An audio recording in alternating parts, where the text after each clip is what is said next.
Welcome to Monday's devotions. We're coming now to the final part of the book of Exodus, actually reading the very final verses from verse 34 to 38.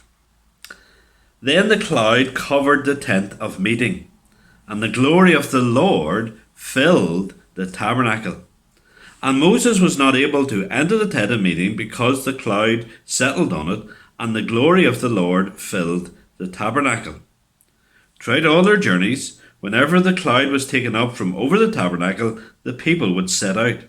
But if the cloud was not taken up, then they did not set out till the day that it was taken up.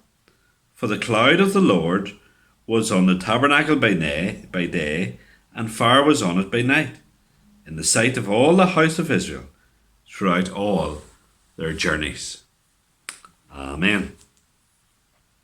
In this final part of the book, we see that one of the main purposes of the tabernacle, indeed one of the main purposes of life, is that God would dwell among his people, that there would be a place for God's glory, God's greatness to be revealed, made known. This glory of God was intense, and Moses was not able to enter the presence of the tabernacle because of the intensity of God's glory. And God's glory is far beyond what we can imagine and far beyond what we can bear, what we are able to cope with. There is a danger we underestimate God, we underestimate his glory. The glory of God speaks of something of his worth, his majestic greatness, his value, which is beyond measure. And so God's glory is high and exalted. The big danger is we bring God down to be less than he is in our thinking.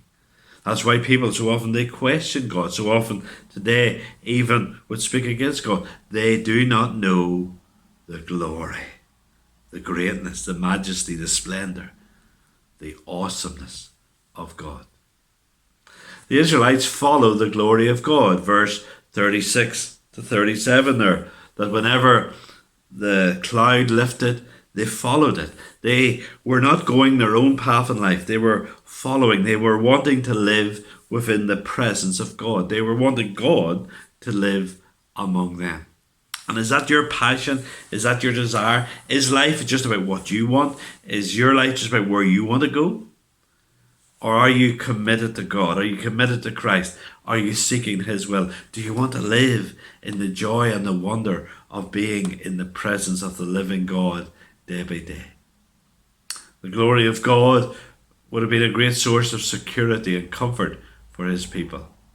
God's glory is a reminder that life was to be centered and focused on this God of perfection. That's a phrase can be taken so easily for granted. We quickly so often focus on ourselves, that life is about us, about what we want. No, it's to be about God, his glory, his will. Jesus came to reveal the glory of God. We have seen his glory of the only begotten of the Father, John 1 says.